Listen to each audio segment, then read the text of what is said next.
I'm very pleased to introduce our special guest tonight. As you know, the Milken Institute has been very focused on a number of issues, not the least of which is the quality of life. Our Center for Public Health, which attempts to coordinate the work of 106 schools of public health around the world, has been so focused on as we try to move to a world of prevention and wellness from a world of treatment. And as we think about industry's responsibilities to communities, to their shareholders today, and to the environment, it's hard to find a company that hasn't been more focused on this. And the leadership of Indra and Nooyi, the chairman of Pepsi, has been breathtaking to see over the years. And we've had one of their great executives, Mahmoud, who's been instrumental in much of our thinking as to what a company can do. With the sequencing of the human genome and the sequencing of your microbiome, we know today that we can change the outcome. We cannot change your genes, but we can change the way your genes are expressed in your body. And we now know that 70 to 80%, for example, of all healthcare costs in the United States are related to lifestyle. So a company that has its products sold in 180 countries, led by one of the great CEOs of our time. Indra, I'd love you to come up and join me for a few minutes.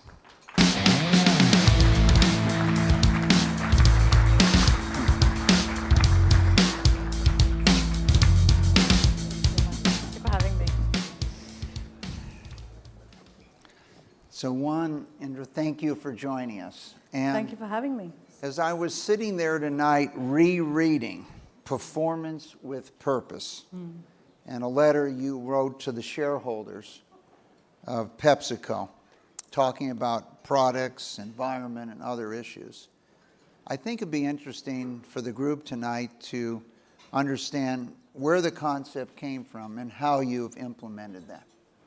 Thank you.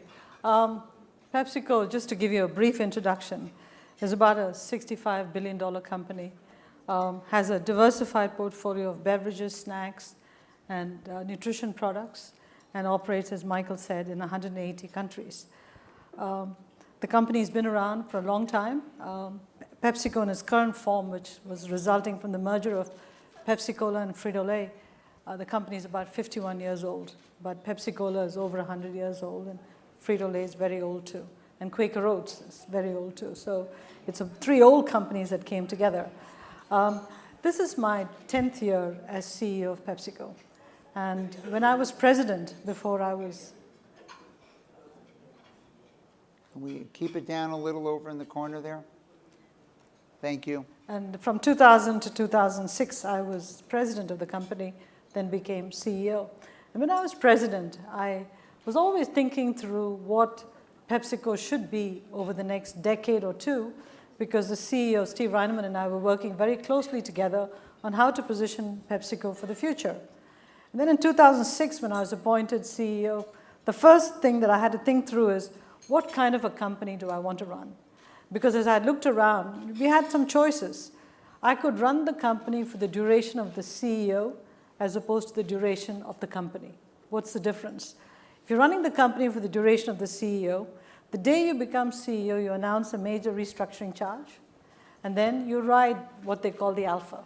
You just say, for the next 5 years, I'll reap the benefits of this restructuring charge.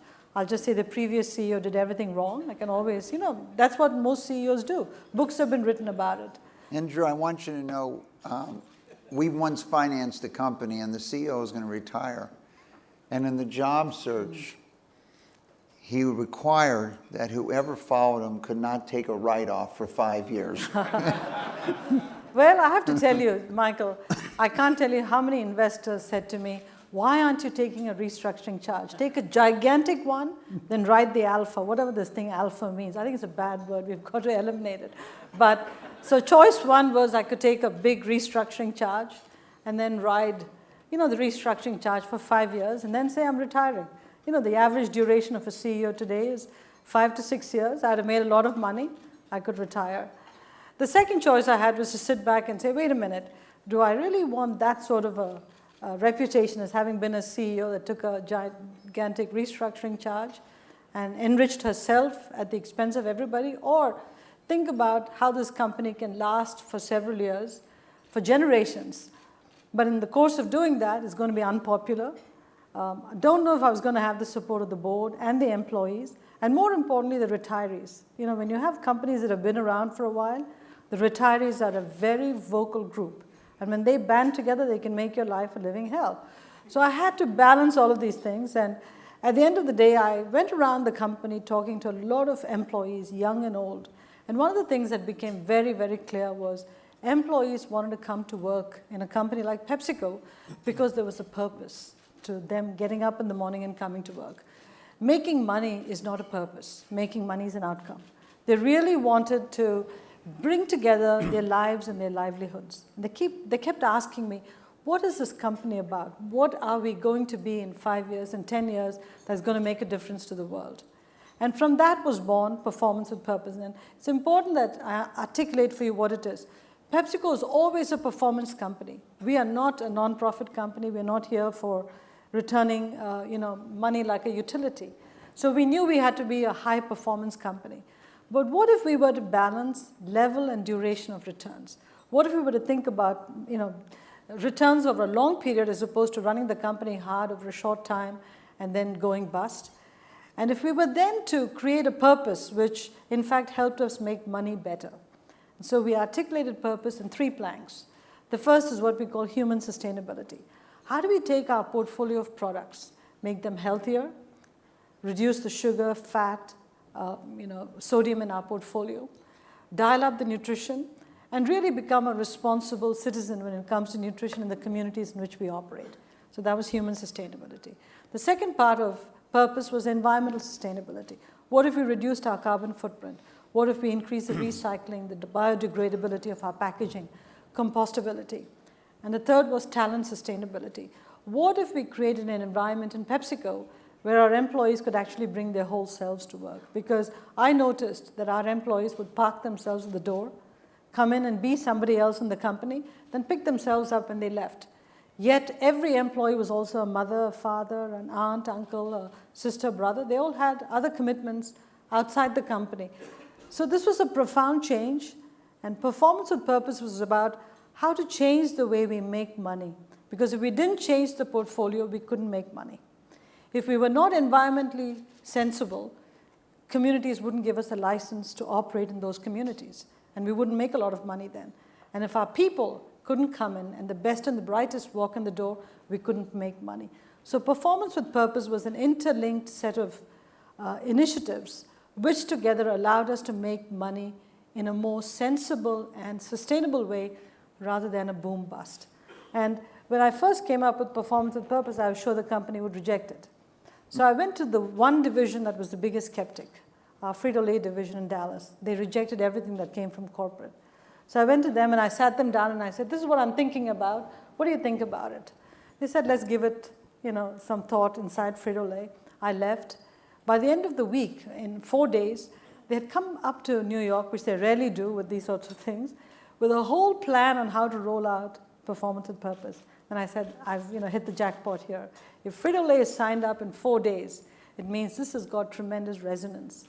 Then we rolled out Performance with Purpose with metrics, deadlines on when we would meet certain metrics, and put in place all the investments and programs to roll out Performance with Purpose, sold it to our board, and the board was more than supportive of it, and Performance with Purpose became a reality. And I think PepsiCo has been successful and held on to all of our talent because of Performance with Purpose. Indra, I think we often talk about doing good is good business. And one of the things you've underlined is that statement. And when I think back over the few thousand companies that I had an honor to finance, I can't think except in one case of a person who told me they were in it for the money. And to build a real company, the success of the company is a byproduct of what you stand for. And I think one of the things we saw during the financial crisis is the search for what does the company stand for. And when you talk about those retired workers, they want to be proud of the brand and what it stands for, and over time, what it stands for has to change to the norms. And let's talk about that. No, but I will tell you one thing, Michael. Investors were not overjoyed with Performance with Purpose because they thought my job was to generate a quick buck. Especially after the financial crisis, everybody was searching for returns. And so their point was, your job is to push the company to sell more soda and chips and generate a quick return. And I look at them and say, hey, the consumer is changing. All that I have to do is look at my own employees and what they eat and drink. Earlier in the late 90s, they drink full sugar sodas. In the 90s and the 2000s, they were drinking diets. Now they're drinking more bottled water. They are indicative of the consumer, and we cannot separate our own drinking and eating habits from the consumer outside. So we have to shift the portfolio. And I talk to the investors and say, what are you eating and drinking? Oh, I drink diet products and I drink water. But your job is to sell more full sugar soda and chips. You see, this is where I think too often the moral code of our life and the moral code of our livelihoods don't come together. Somehow we have an uncanny ability to separate the two. And if you really bring them together, we would not have had the financial crisis. I think companies would operate a lot more responsibly. And to my people, that's what I tell them. Constantly, I tell them two things. If every child in the world is not your child, and you don't think that way when you design products, you're making a big mistake. And second, everybody will repeat the statement, the moral code of our life and livelihoods have to come together. We don't hire unethical people, at least we try not to. So we make sure that an unethical person doesn't come and do unethical things inside PepsiCo. But we want to bring the moral code of our life and livelihood together. That gives us the courage to stand up for what we want to do. I think you've been a real leader in this area as we look at companies around the world. And some of you might have seen it in the archives, but one of the most famous debates many years ago was between Milton Friedman and the CEO of GE prior to Jack Welch. And Milton Friedman's view was the responsibility of a company was to maximize profits and not contribute contributions or other activities. And the response of the CEO of GE at the time is what goes on in Washington and what goes on in society might be more important for the future of GE than what's going on in our research laboratories. And I think as you focus outward in that area, let's talk about the challenge of running a company today. So when you think of what a CEO's job is today, balancing the retired workers, the customers, the employees, the investors, I'm sure 50 years ago, CEOs would have never imagined what you have to deal with today. And I know one of the individuals I had financed who's, quote, an activist investor today, was constantly barraging you with suggestions on how to run the company when you were focused on the long term. But I think as you think about the suppliers, the regulators, the retailers, the different communities that exist around the world.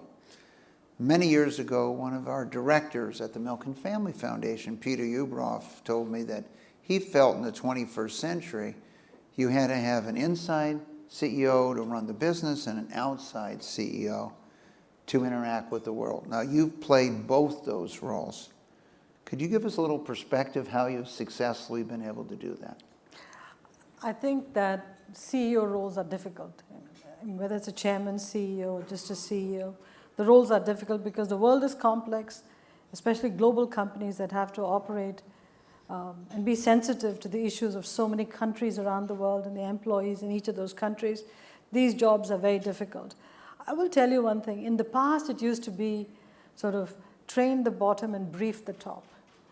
Today, it's the other way around. You've got to train the top and brief the bottom, because if the CEO doesn't really look at issues from 20,000 feet and ground level, you just cannot survive. If you don't dig deep on issues that make a difference, you can't speak credibly about them. If you're not willing to be, a global citizen and be native in every country in which you go to, you cannot survive. You can't delegate some of those actions because sometimes leaders want to see the CEO of the company. They want to see the person eyeball to eyeball and decide whether or not this company is worth giving permission to invest in the country. And so CEOs today, if they're not willing to get on a plane and crisscross the world, if they're not willing to interact with employees in a way that shows empathy, not sympathy, empathy, if they're not willing to learn and read voraciously, I don't think you can be a CEO today. What scares me is I don't know what the CEO of 10 years from now is going to look like because technology is changing in such a rapid way, and all of us CEOs have to quickly become students to become technologically savvy, which is what the CEO of the next 10 years is going to require to have his core skills. So I think it used to be every 2 or 3 decades the skills changed radically. Now it's going to be every decade. And today, there was a great article in the HBR which talked about every company needs a foreign policy. I fully agree because we are secretaries of state, we are statesmen, we are ambassadors. I mean, we are everything when we go to a country. And I've just been traveling around the world. It's amazing how much you have to know when you go into a country. And I think most of you know I sleep about 4 hours a night and I work the other 20. I am reading all the time and I feel like I'm always behind. That's a reality. You know, in some days, the first speech I ever gave in Wall Street in '69, I commented the best investor was the social scientist.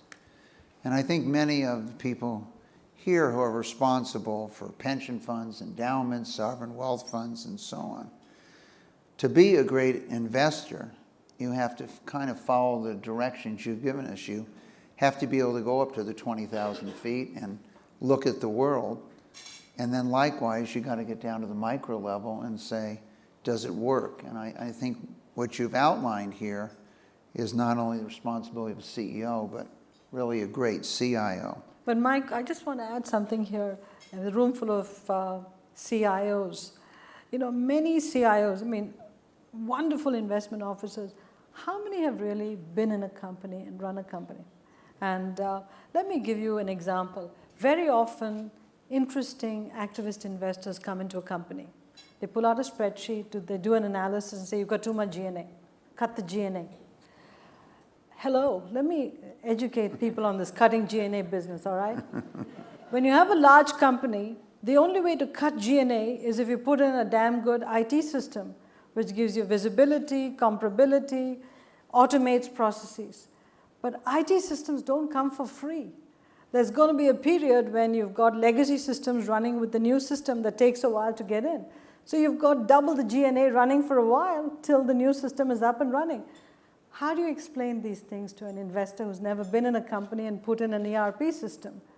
If the company collapses because you didn't do it, you hold the CEO accountable. Trust the CEO and the board to run the company properly. Companies don't run on spreadsheets. They do not. There's a lot of implementation, changing cultures, changing people's habits. It's a very, very micro thing to run a company. And my plea to all CIOs, portfolio managers, investors who back activist investors, walk a mile in the shoes of the CEO and the company. Take the time to understand what it takes to run a company. And don't destroy companies. Provide tailwinds to CEOs and companies so they're around for generations. The world needs them. Everybody else needs them. You know why, Mike? Companies today are bigger than most countries in the world. We are the 37th largest republic in the world. What do you want us to do? Do some things quickly, just bang, bang, break up the company, combine with somebody else? Hey, that's a spreadsheet analysis. I got to break it up. I've got to combine. Can't do it. If I tell you I can't do it, even though I'm going to be even more powerful and richer, listen to me, okay? This is my plea to you all. So it brings back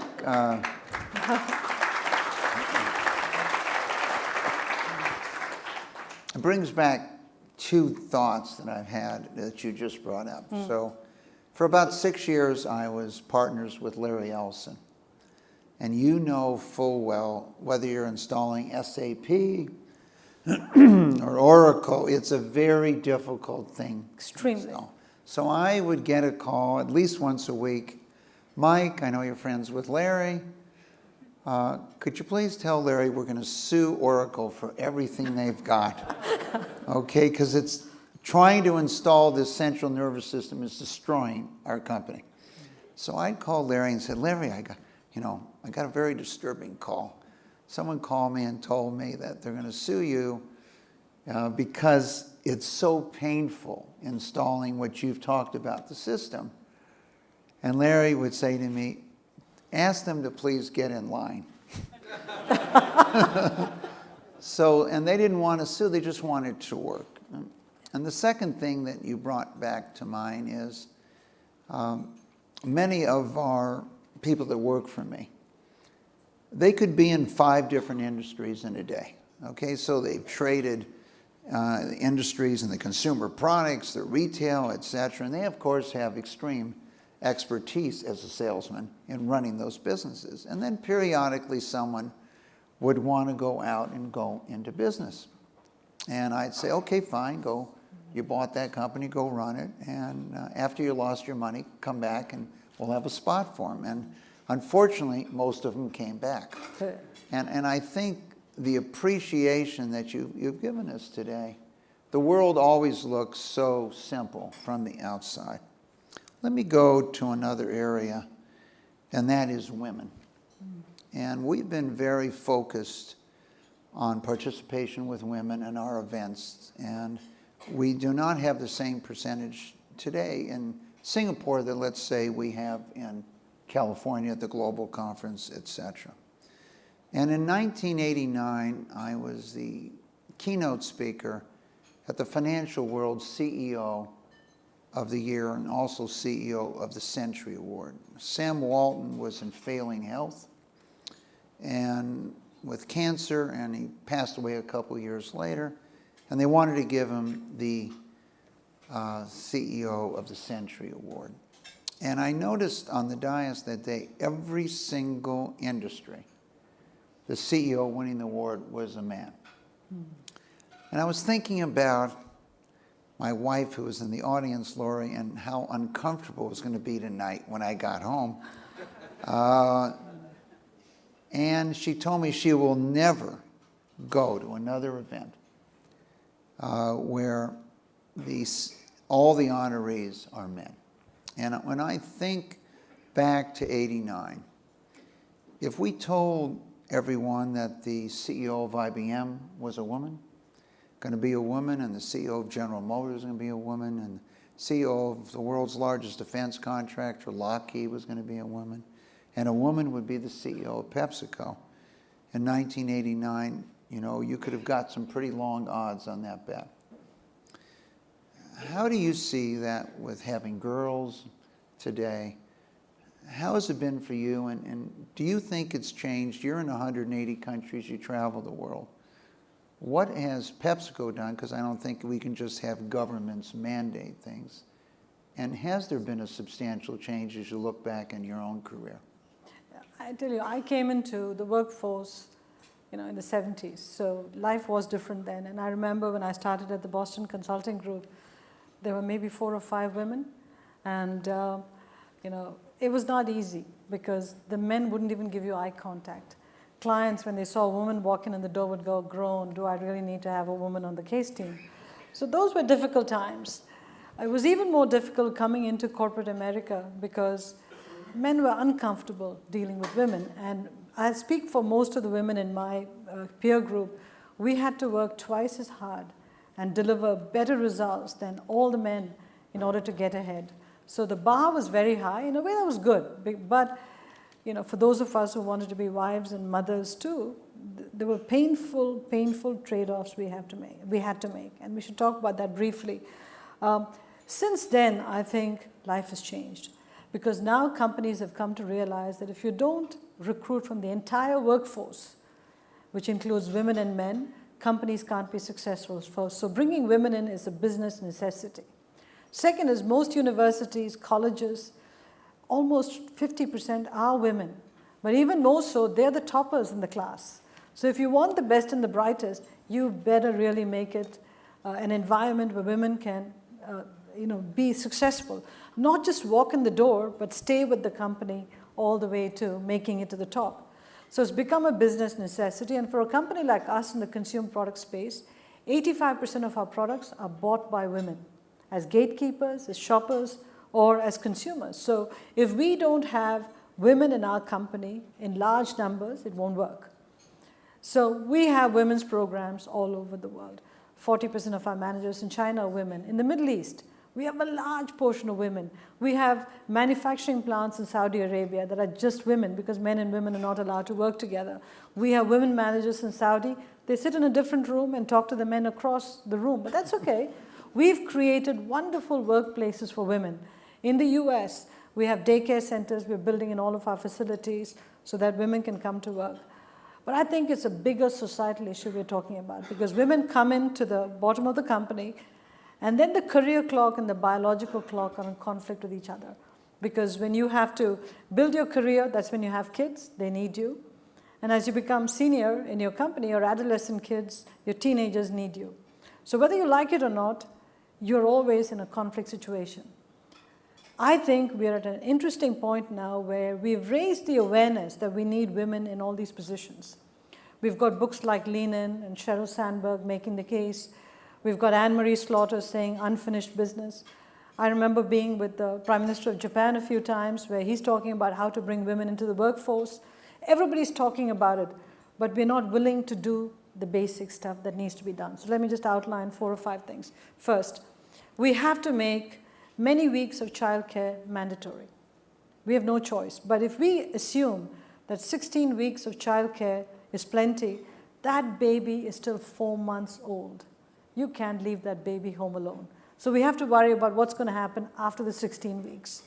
Second, if companies don't come together and create some sort of a daycare center for the father or the mother to bring the child, we're not going to be able to keep women in particular, but maybe also men who are now opting to take on the role of being the caregiver. Third, with the sandwiching of the older generation and the younger generation, if we don't have a way to take care of both, we're going to have a third problem. And fourth, if we don't find a way to create vocational schools for childcare workers, so that our childcare workers are paid well and they're the best and the brightest, we are going to be bringing up a generation of young kids in their formative years being brought up by childcare workers who are not very good. So I think this is the first time between companies, society, governments, communities, we're going to have to come up with solutions. And personally, I really believe, sitting here in Asia, the solution is to go back to the old Asian model of multi-generational families living in the same area under the same roof. That way, families can take care of the older people and the younger ones, and the older grandparents can keep an eye on the younger people or keep an eye on the daycare workers who are taking care of the young ones. If we don't come up with a new societal solution, we're going to create a bigger problem because we're all going to talk about the problem and it's always going to be unfinished business. And I hope some group of senior leaders around the world come together and demand action on this topic. And I hope, Mike, you lend your voice to that too. Well, I will, and once we've really like it when you take the leadership, Indra. And Indra and I would hope that the group today has a lot more appreciation for what it takes to be a CEO. But before you leave us, we know how competitive you are. We know that PepsiCo wants to not only serve all the people in the world, but also wants to be successful in everything they do. So I don't think everyone's aware of what a ferocious New York Yankee fan you are, okay? And we'd like to know how you're dealing with the fact that the New York Yankees have not won a World Series in a number of years and might not make the playoffs this year. So first, oh God, so subject. First of all, the Yankees hear about it from me on a daily basis. Every time they lose a game, I'm sending nasty emails to them, okay? So they go, there she writes to us again. So they know that I'm one mad fan out there besides being a partner of the New York Yankees. So they know that. Second is that, the record is still pretty good, but record being good is not as good as winning, because you can't be a New York team, especially with a name like the Yankees, and not be in the World Series. We've given them a few years to rebuild, because I think they went through a long period. It talks about talent management. When you don't build a pipeline, at some point you're going to age out. And I think that's what happened to the Yankees, especially in a game where you need fresh legs and fresh hands and sharp eyes. They aged out. The farm club wasn't very good. And I think these baby boomers are now beginning to prove their mettle. So I'm hopeful for 2017 and 2018, and I'm not giving up hope for this year. Well, thank you. I'm not giving up hope. So Yeah. you have a lot of soccer fans, but we wanted people to understand in the few minutes between the 20 hours you're working a day, you have enough time to send emails to the manager and the general manager. Constant. It takes 30 seconds. So thank you very much. Pleasure, Mike. Take care. Thank you.